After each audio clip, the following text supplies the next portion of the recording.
Bien, donc aujourd'hui, nous allons procéder à la résolution d'un premier problème de statique en appliquant le principe fondamental de la statique.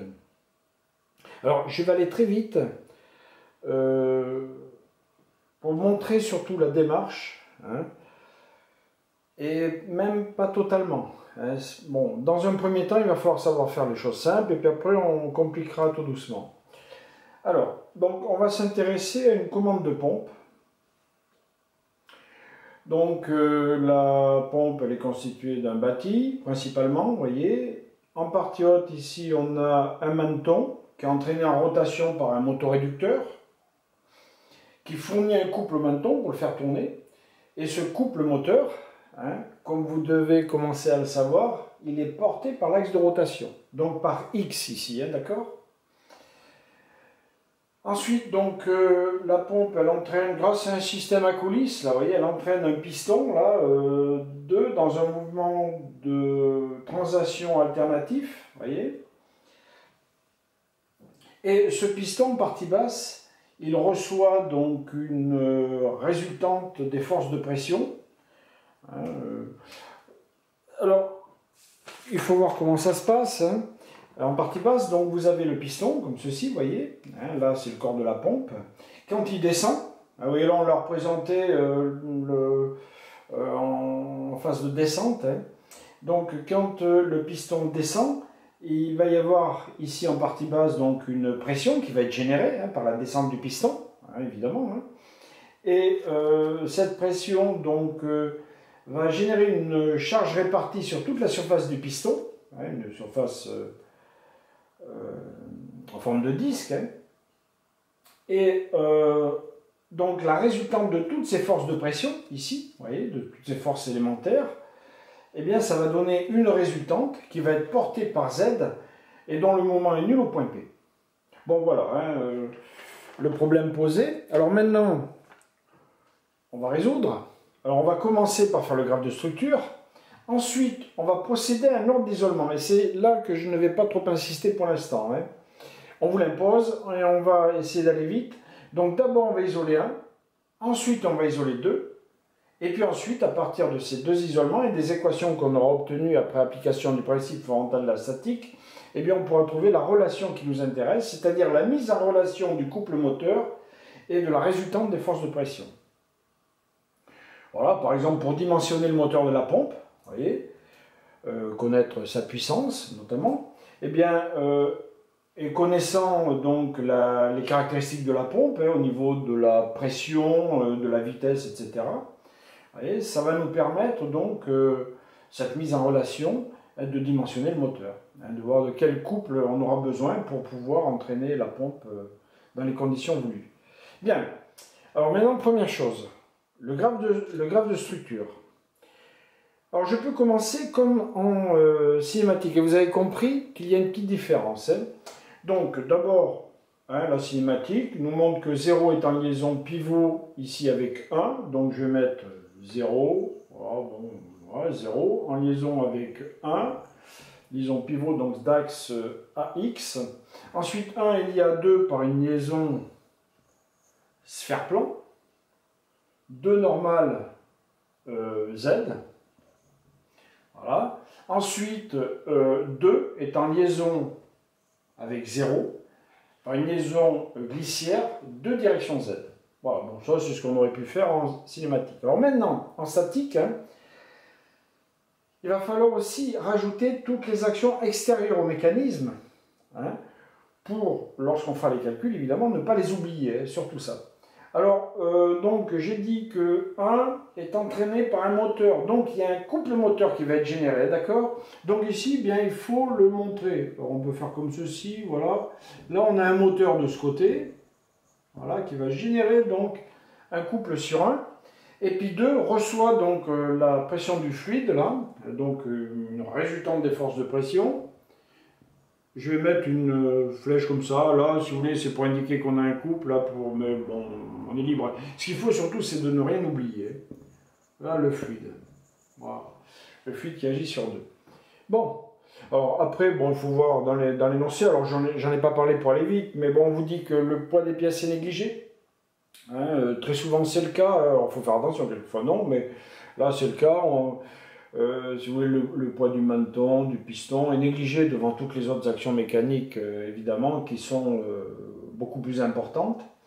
Ah, donc, bon, pas de pesanteur, c'est pas la peine. Voilà.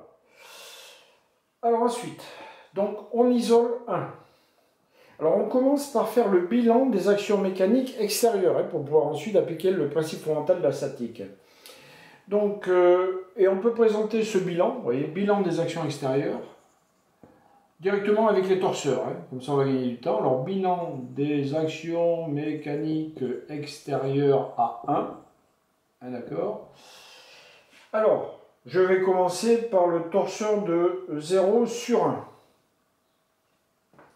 Donc, transmissible par une liaison pivot. Alors oui, je ne l'ai pas dit, mais les liaisons sont parfaites. De toute façon, on n'a pas encore fait les lois de Coulomb, donc liaison parfaite. Alors, torseur de 0 sur 1 égale, alors je l'écris au point A, qui est situé sur l'axe, hein, rappelez-vous, même forme en tout point de l'axe, hein, pour une pivot. Ensuite, on regarde les degrés de liberté, ou le torseur cinématique, si vous voulez, du mouvement de 1 par rapport à 0. Rappelez-vous, donc il y a 1 degré de liberté en rotation, ici, autour de x. Donc, hein, ça veut dire que la composante du moment selon x est nulle, et toutes les autres sont non nulles. Donc, ça fait x01, x plus, etc. Ça, normalement, ça ne doit plus vous poser de problème. Et puis pour le moment, donc j'ai dit alors L nul, après il ne reste plus que M et N.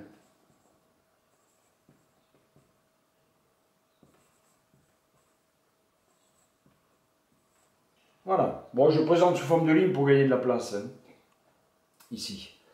Alors ensuite, torseur de 2 sur 1. Je fais, vous voyez, genre, alors, là, voilà la frontière, hein, d'accord, donc il y en a 3 à écrire. Hein. Donc torseur de 2 sur 1. Donc c'est une action mécanique transmissible par une sphère plan. Et on sait que pour une sphère plan, eh bien c'est le même torseur en tout point donc de la normale ici BZ, en tout point de BZ. Donc je me mets au point B, j'ai gardé le point B ici, il y avait le point I en dessous, l'un des deux, hein, c'est valable. Mais le point B, ça donnera les calculs les plus simples quand on fera les calculs de moment. Voilà, donc B. Donc ici, le moment est nul. Et puis, il n'y a qu'une composante donc, pour la résultante selon Z. Donc ça fait Z, je dis Z, j'écris. Alors Z de 1, Z. Voilà. Et puis ensuite, bien, il ne faut pas oublier celui-là, hein, le torseur donc, de l'action du moteur sur 1, hein, sur l'arbre 1. Et donc c'est un torseur couple. Hein, rappelez-vous, alors je vous ai envoyé un petit document avec donc cette notion, hein, de torseur couple quand c'est généré par un moteur. Donc ici, le couple, en fait, le couple moteur il va être porté par X, ici. Donc ça fait torseur de M, alors pour moteur, hein, sur 1, égale. Alors, c'est un torseur couple.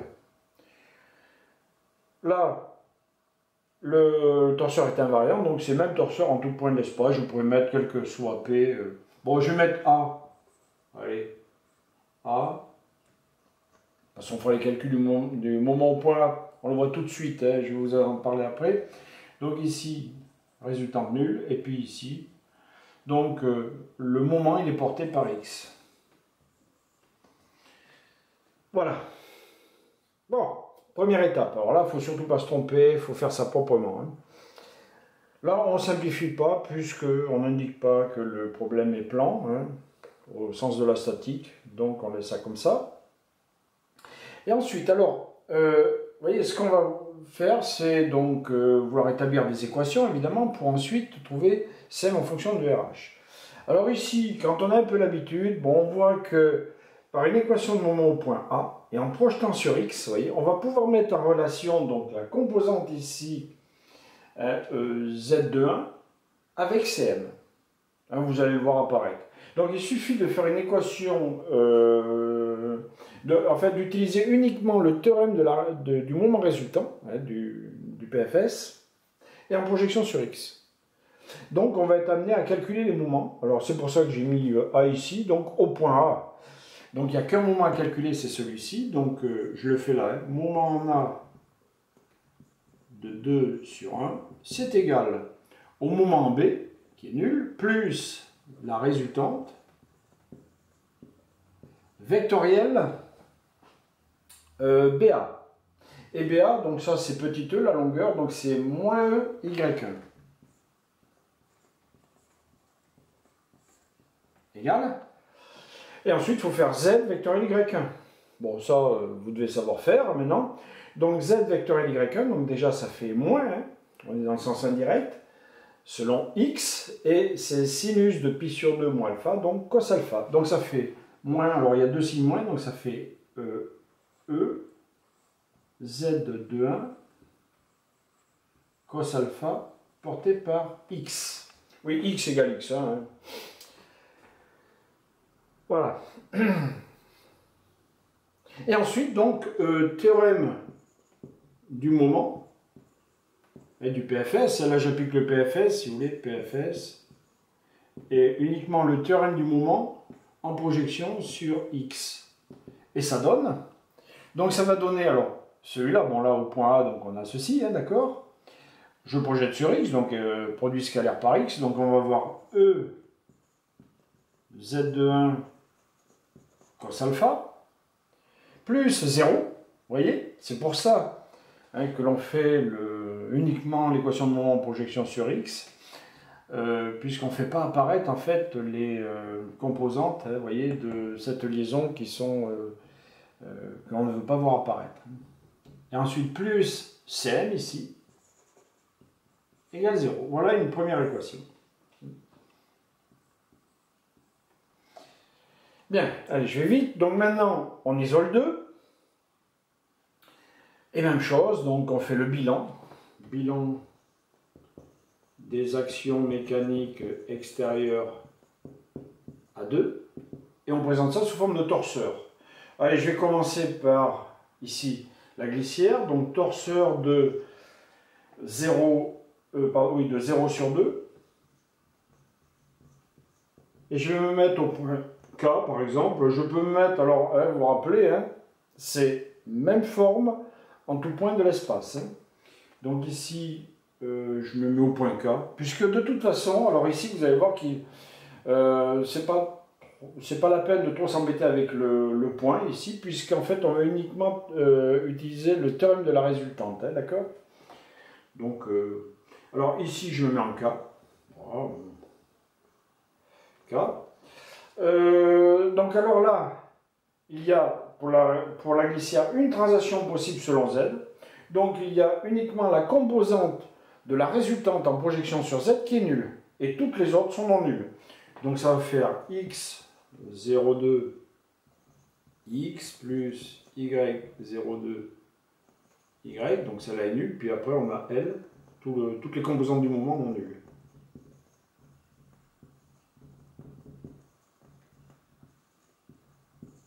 Voilà.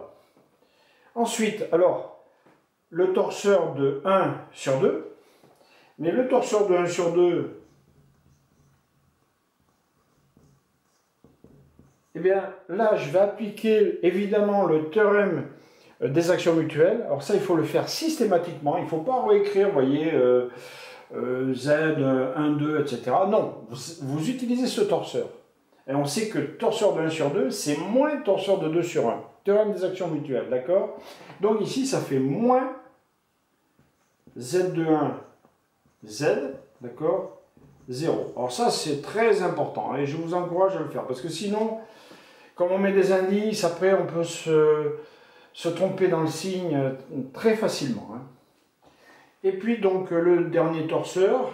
Ah oui, j'aurai de la place. Torseur, donc, de l'action du fluide sur le piston. Hein, sur 2, donc. Fluide sur 2, égal, et puis là, ça c'est un torseur de type glisseur, avec moment nul au point P. J'aurais pu le mettre au point K et sur l'axe, bon, point P, là on ne s'embête pas, puisqu'on n'aura pas les moments à calculer. Et ensuite, donc, la résultante, elle est portée par Z. Et c'est, j'ai mis RH, je crois, dans l'énoncé. Z, voilà. Bien, et puis là, on n'a que, en fait, le théorème, alors, pour le PFS, hein, PFS, uniquement le théorème de la résultante en projection sur Z. Évidemment, hein, pour faire apparaître ici RH et Z de 1, sachant que ici, vous voyez, la composante de la résultante est nulle. Vous voyez, donc, vous verrez quand vous aurez l'habitude. Donc, ça va nous donner donc, RH moins Z de 1 égale 0. Voilà une deuxième équation. D'accord? Et maintenant, donc, pour mettre en relation CM avec RH, vous voyez, mais il suffit d'éliminer Z de 1 entre 1 et 2. Donc, on élimine Z de 1 entre les deux. Mais ici, Z de 1 c'est égal à RH. Bon, ben voilà, ça fait CM est égal à moins E RH cos alpha. Voilà le résultat attendu. Ainsi, bon, en fonction de l'angle alpha, on trouve le CM maximum qui nous permet de dimensionner le moteur. Voilà pour ce premier exercice.